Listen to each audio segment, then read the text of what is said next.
ప్రభు అయిన యేసుక్రీస్తు వారి ప్రశస్తమైన నామములో నా యొక్క శుభాలు వందనాలు తెలియజేస్తా ఉన్నాను. ఈరోజు దేవుడు మనందరికి కూడా ఒక విషయాన్ని తెలియజేస్తూ ఉన్నాడు.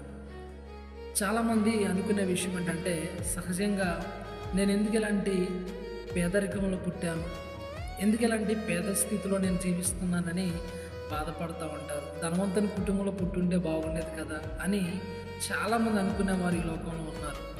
కానీ మీరందరూ కూడా ఒక విషయాన్ని గ్రహించాలి.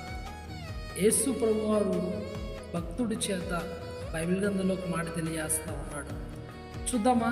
సామెతల గ్రంథం 30వ అధ్యాయం 8వ వచనంలో, పేదరికమునైనను ఐశ్వర్యమునైన నాకు దయచేయకు, తగినంత ఆహారం నాకు దయచేయమని భక్తుడు తెలియజేస్తూ ఉన్నాడు. ఎందుకు ఐశ్వర్యాన్ని వద్దంటున్నాడంటే, ఒకవేళ మనం ఐశ్వర్యంతో మనం జీవిస్తూ ఉంటే దేవుని మర్చిపోయే ఆ యొక్క అవకాశం ఉంది. ఒకవేళ పేదరికంలో కనుక మనం ఉన్నామంటే దొంగిలించంట దేవునికి అవమానం తీసుకొస్తామంట.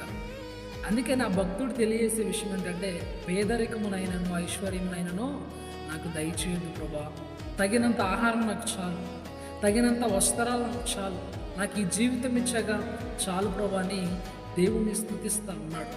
మనం కూడా ఆ విధంగా దేవుని స్తుతిద్దామా? మనం కలిగిన వాటితో తృప్తి చెందుతూ, మనకు కలిగిన వాటితో ఆనందిస్తూ దేవునికి మహిమ చెల్లిస్తే నిజంగా ఇలాంటి ఆనందాన్ని ఎప్పుడు కూడా మనం పోగొట్టుకోమని ప్రభు బట్టి తెలియజేస్తా ఉన్నాను. Praise the Lord. God bless you.